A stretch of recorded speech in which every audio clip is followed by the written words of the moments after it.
As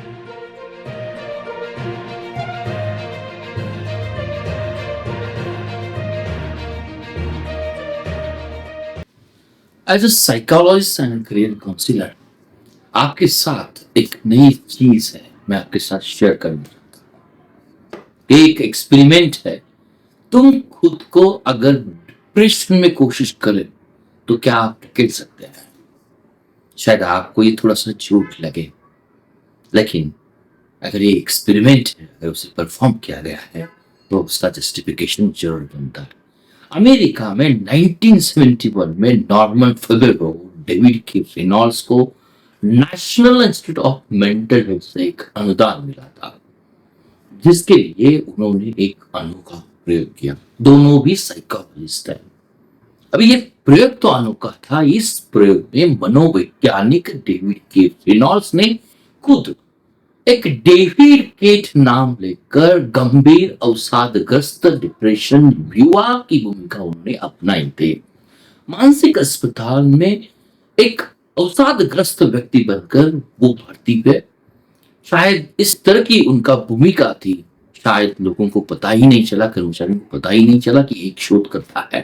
David Reynolds का David cat के रूप में पहचान पाने के लिए खुद को एक अवसादग्रस्त बनना उन्हें सीखना पड़ा, और उन्होंने एक साइकोलॉजिस्ट होने के बावजूद उसे सफलतापूर्वक किया।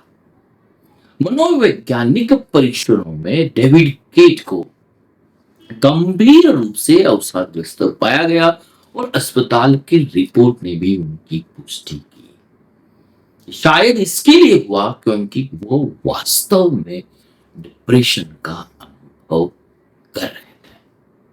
उन्होंने खुद को डिप्रेशन में डाल दिया था।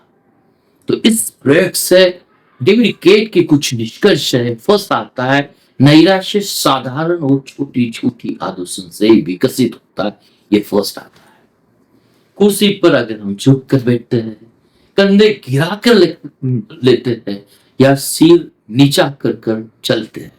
सेकंड उनका ऑब्जर्वेशन था, अगर आप खुद को लगातार नकारात्मक बातें कहेंगे तो आप वैसा ही महसूस करने लगेंगे। कोई कुछ नहीं हो सकता, कोई मेरी मदद नहीं करेगा, सब बेकार है, मैं असहाय हूं, मैं हार चुका हूं। ये नकारात्मक बात है। तब उनका निष्कर्ष था, अगर आप हमेशा शिकायत करेंगे, लोगों को दोष देंगे, रोएंगे, अकेले रहेंगे और जो नहीं उस पर अगर आप ध्यान देते हो तो आप निश्चित रूप से डिप्रेशन में चले जाओगे। तो सादा शब्द में, अगर आप अवसादग्रस्त व्यक्ति की तरह व्यवहार करेंगे, अगर आपकी भूमिका होगी तो धीरे धीरे आप एक डिप्रेशन में चले जाओगे। ये सबसे बड़ा उनका एक अनुभव था। इस अनुभव से बाहर कैसे निकाल, there must be some solution. प्रयोग खत्म होने के बाद डेविड रेनॉल्ड्स ने खुद को डेविड केट की जो मानसिकता थी उस मानसिकता से निकालकर फिर से एक लेखक, एक थेरापिस्ट और सामान्य व्यक्ति के रूप में स्थापित करना पड़ा। तो उनकी कोशिशें सबसे इंपॉर्टेंट थी। इसके लिए उन्होंने सबसे पहले क्या किया? फर्स्ट, उन्होंने व्यायाम शुरू कर दिया। सेकंड, अपने आसपास का वातावरण बदलने की कोशिश की। थर्ड, रंग बिरंगी कपड़े पहने, उत्साहवर्धक संगीत सुना और अपने प्रकृति में, नेचर के साथ उन्होंने कुछ वक्त बिताया।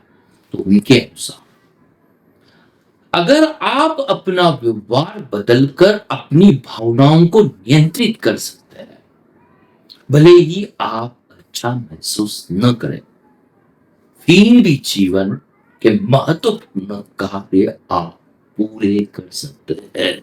इनका अनुमान है।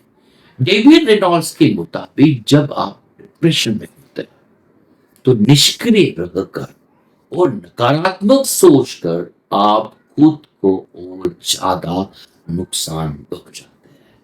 ये उनका एक्सपेरिमेंट जस्टिफिकेशन था। क्या करें?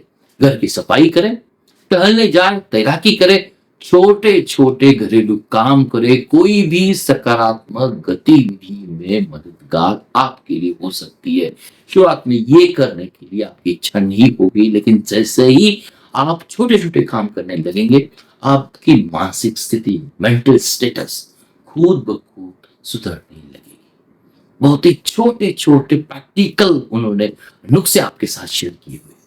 तो दोस्तों, जब आपको शारीरिक बीमारी होती है तो आप इलाज करवाते हैं। इसी तरह जब आप मानसिक रूप से परेशान हो तो निष्क्रिय ना रहे, तुरंत कदम उठाने की जरूरत है। आजकल मोबाइल है, लैपटॉप है और ऑफिस के काम की वजह से हमारे शारीरिक गतिविधियां कम हो गई है। That's a real fact। असली रिश्तों की कमी और व्यायाम की अनुपस्थिति में डिप्रेशन आज ये बढ़ चुका है। तो हल्के से मध्यम डिप्रेशन में व्यायाम दवा की तरह काम करता है, एक्सरसाइज। लेकिन अगर डिप्रेशन गंभीर हो जाए तो बिना देर किए डॉक्टर या करियर काउंसलर, रिलेशनशिप काउंसलर से आप संपर्क करें। तो याद रखें, आपका मानसिक स्वास्थ्य ही आपकी असली संपत्ति है। Ever the strong mental health is ever the strong physical health। तो ये एक्सपेरिमेंट था नॉर्ड रेनॉल्ड्स का, और उन्होंने किस तरह से आदमी डिप्रेशन में जा सकता है और किस तरह से डिप्रेशन से बाहर आ सकता है, ये एक्सपेरिमेंट उन्होंने खुद पर एक्सपीरियंस किया। तो मुझे लगता है इस एक्सपेरिमेंट से हमें भी मेंटली स्ट्रांग बनना चाहिए। मेंटली स्ट्रांग किस तरह से बना, छोटे छोटे नुस्खे उन्होंने आपके साथ शेयर किए। मुझे पूरी उम्मीद है ये वीडियो आपको अच्छा लगा होगा। अगर वीडियो अच्छा है तो डेफिनेटली उसे शेयर करें, अपने मित्रों के साथ जरूर उनसे साझा करें, और हमेशा की तरह तंदुरुस्त रहें। मानसिक तंदुरुस्ती तुम्हारे और मेरे सक्सेस का राज हो सकती है। धन्यवाद।